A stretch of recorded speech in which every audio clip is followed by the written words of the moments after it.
Hello दोस्तों, स्वागत है आपका डे 9 के साथ में। बड़ा करीब है हम लोग इस सीरीज को खत्म करने के और कोशिश कर रहे हैं डेली 2-2, 3-3 वीडियोस आपको दे दे ताकि आप आराम से सारी चीजों को सीख पाओ।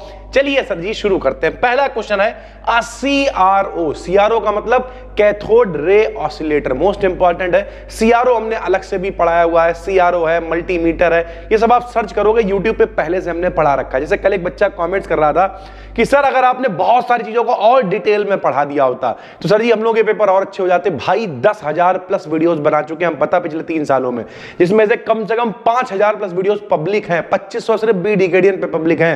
यानी कुल मिला के बहुत सारा कंटेंट। आप सर्च तो करो, आप सर्च करो मल्टीमीटर बी डिकेडियन, देखिए आ जाएगा सर जी। ठीक है, चलो तो CRO इज जनरली यूज्ड, यानी जो CRO है उसका इस्तेमाल किस लिए किया जाता है, किसे नापने के लिए? तो peak to peak AC voltage, यानी सबसे ज्यादा हम लोग इस्तेमाल करते हैं AC वोल्टेज को नापने के लिए। शिखर, AC वोल्टेज का पीक नापने के लिए, यानी शिखर वोल्टेज को नापने के लिए। The height of cathode ray oscillator. जो CRO होता है इसमें मेन क्या होता है, इसका दिल क्या है भाई? तो इसके अंदर पाई जाती है ट्यूब CRT, जिसे हम लोग कहते हैं कैथोड रे ट्यूब। भाई ठीक, बाकी इसमें इलेक्ट्रॉन गन होती है जिससे इलेक्ट्रॉन बीम निकलती है, बहुत सारी चीजें पाई जाती हैं, लेकिन CRO में जो मेन है उसे हम लोग CRT कहते हैं, यानी कैथोड रे ट्यूब कहलाती है। The main function of electron gun, ये देखो आ गया, इलेक्ट्रॉन गन का मेन फंक्शन क्या होता है कैथोड रे ट्यूब के अंदर? तो टू प्रोड्यूस इलेक्ट्रॉन्स, इलेक्ट्रॉनों को प्रोड्यूस करना, इलेक्ट्रॉन बीम को निकालना, इलेक्ट्रॉन गन नाम ही है उसका भाई। ठीक है, इन CRO electron beam is obtained, यानी CRO में इलेक्ट्रॉन बीम किससे मिलती है? तो इलेक्ट्रॉन गन से मिलती है। कैथोड रेज में be deflected by, cathode rays जो है वो किसके द्वारा डिफ्लेक्ट हो सकती है? तो भैया कैथोड का मतलब क्या होता है? एनोड माने प्लस, कैथोड माने माइनस। तो भैया अगर ये कैथोड रेज हैं तो ये विद्युत क्षेत्र और चुंबकीय क्षेत्र यानी इलेक्ट्रिक और मैग्नेटिक दोनों फील्ड्स में डिफ्लेक्ट हो जाएंगी भाई। ठीक है, CRO can be used. CRO का इस्तेमाल क्या नापने के लिए हम लोग करते हैं? तो CRO से हम लोग वोल्टेज नाप सकते हैं, फ्रीक्वेंसी यानी आवृत्ति नाप सकते हैं, फेज नाप सकते हैं। फेज क्या होता है? फेज मतलब होता है कला। फेज मतलब क्या होता है? कला। जैसे मान लिया ये देखो भैया, एक इस तरीके से वेव ट्रेवल कर रही है और एक इस तरीके से वेव ट्रेवल कर रही है। तो ये देखो, ये यहाँ इसका अगर पीक टू पीक पॉइंट मिलाएं तो ये देखो, ये जो बीच का डिफरेंस है इसी को कहते हैं फेज डिफरेंस, चलने के तरीके में अंतर, कला में अंतर, उसी को तो कलांतर कहते हैं। कैथोड रे ऑसिलोस्कोप यानी कैथोड रे ऑसिलेटर जो होता है, क्या क्या उसमें होता है? तो भैया क्या होता है, एक कैथोड रे में ट्यूब होती है विद सम एडिशनल सर्किट्स, कुछ इसमें और सर्किट्स लगे होते हैं और पूरा बन जाता है। यानी मेन जो इसका हाइट है वो कैथोड रे ट्यूब होती है, बाकी प्लेट्स लगी होती हैं, ठीक है, इलेक्ट्रॉन गन होती है, सबको मिला देते तो CRO बन जाता है भाई। ठीक है, galvanometer can be converted. Galvanometer सभी को पता होगा, मोटा मोटा बताएं तो धारा मापी, धारा को नापने के लिए गैल्वेनोमीटर का इस्तेमाल करते हैं। कैन बी कन्वर्टेड, गैल्वेनोमीटर को हम लोग बदल सकते हैं into a ohm meter. Ohm meter क्या होगा? जो प्रतिरोध को नापेगा, रेजिस्टेंस को नापेगा। तो अगर आपको गैल्वेनोमीटर को ओम मीटर में कन्वर्ट करना है तो क्या करना पड़ेगा? तो आप battery and a variable resistance, यानी एक बैटरी लगानी पड़ेगी, एक वेरिएबल मतलब जो चेंज होता रहा रेजिस्टेंस लगाना पड़ेगा, इन सीरीज विद इट, यानी इसके साथ में श्रेणी क्रम में अगर हम लगा देंगे तो मेरे भाई गैल्वेनोमीटर कन्वर्ट हो जाएगा काहे में? ओम मीटर में। अब multimeter can be used. Multimeter भैया क्या है? बहुत सारी चीजों को जिससे नाप सकते हैं हम लोग, प्रतिरोध यानी रेजिस्टेंस भी नाप सकते हैं, वोल्टेज भी नाप सकते हैं। मल्टीमीटर ही आजकल जितने भी कारीगर वगैरह होते हैं मल्टीमीटर ही इस्तेमाल करेंगे। 1 मीटर है भैया, उसी से वोल्टेज नाप लिया, उसी से करंट नाप ली, वरना इतना सब कहां ढोके घूमेंगे भाई। तो both as volt meter and ammeter, जो तो विकल्प के हिसाब से वोल्ट मीटर अमीटर लगा हुआ है, वरना इससे हम लोग रेजिस्टेंस भी नाप सकते हैं। ये देखो, multimeter is used to measure. Multimeter से क्या नाप सकते हैं? करंट, धारा नाप सकते हैं, वोल्टेज नाप सकते हैं, रेजिस्टेंस यानी प्रतिरोध नाप सकते हैं। The operating point is also called, यानी जो ऑपरेटिंग पॉइंट होता है उसे हम लोग और क्या कहते हैं? तो उसे क्विसेंट पॉइंट भी कहते हैं। क्या कहते हैं? क्विसेंट पॉइंट भी कहते हैं। The slope of DC load line, most important, DC load line का जो स्लोप होता है, ढाल कहते हैं हिंदी में, जिसे माइनस का 1/RL होता है भाई। DC load line is drawn by, DC load line किसके किसके बीच में खींची जाती है? तो IC यानी कलेक्टर करंट जो हो गया, और BCE, ठीक है, BCE मतलब कॉमन एमीटर जो वोल्टेज है, इन दोनों के बीच में लोड लाइन खींची जाती है। Common ammeter amplifier is most suitable, यानी सीई एम्पलीफायर। कल वाली वीडियोस में हमने आपको बताया था जो कॉमन एमीटर एम्पलीफायर होता है इसमें पावर गेन सबसे ज्यादा होता है भाई, ठीक है। ऑडियो फ्रीक्वेंसीज के लिए बेहतरीन होता है, ऑडियो फ्रीक्वेंसी के लिए मोस्ट सुइटेबल जो है वो सीई एम्पलीफायर है।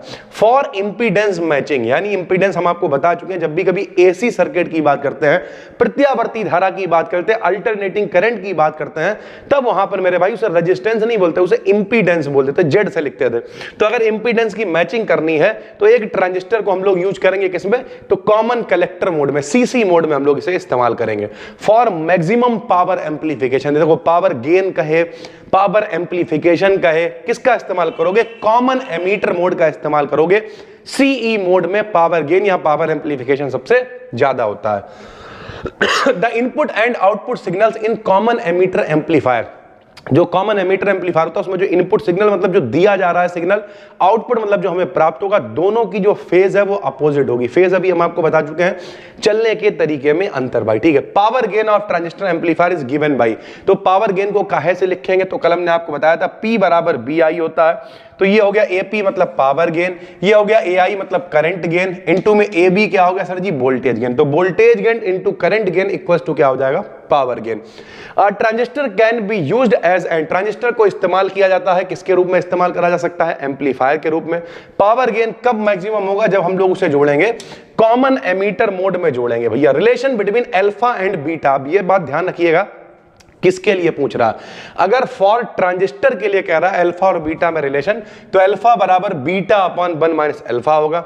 और अगर एम्पलीफिकेशन फैक्टर पूछ रहा है मेरे भाई, नहीं in common ammeter current amplification factor क्या होगा, तो बीटा बराबर 1 अपॉन 1 माइनस अल्फा होगा। इन कॉमन बेस मोड के लिए करंट गेन क्या होगा, अल्फा बराबर बीटा अपॉन 1 प्लस बीटा होगा। बात वही है, इसे काटा पीटी करोगे, सॉल्व करोगे मेरे भाई, तो अलग अलग तरीके से घूम फिर के चीजें वही आती हैं भाई, ठीक है। The value of current gain, beta की वैल्यू कितनी होती है, 1 से ज्यादा होती है। अल्फा की वैल्यू क्या होती है, प्लस होती है, लेकिन 1 से कम होती है भाई, ठीक है।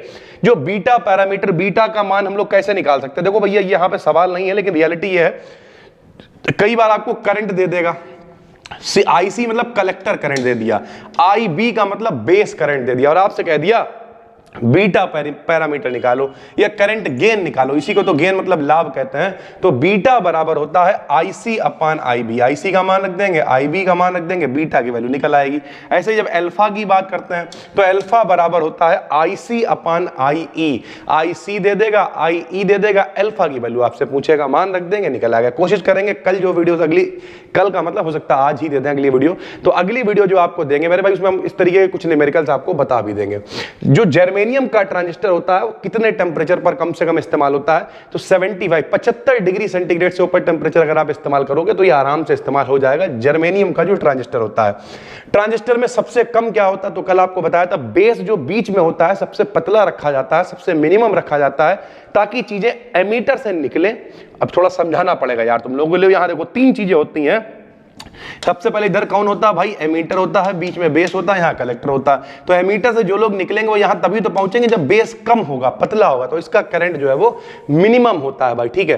Conduction of current in NPN transistor, NPN transistor में एनपीएन है, एन माने मतलब क्या होता है, एन मतलब इसमें इलेक्ट्रॉन फालतू होंगे, इलेक्ट्रॉन चलेंगे। एनपीएन का मतलब ये है भैया, लो जो एन पी और जो एन, यहाँ कौन होंगे, इलेक्ट्रॉन होंगे, इलेक्ट्रॉन चलेंगे तभी तो करंट का फ्लो होगा इसमें। तो इसमें जो कंडक्शन ऑफ करंट होती है वो इलेक्ट्रॉन के कारण होती है। पीएनपी में क्या होगा, पी से चलेंगे तो होल्स के कारण होती है। पी में कौन होता है, होल होता है भाई।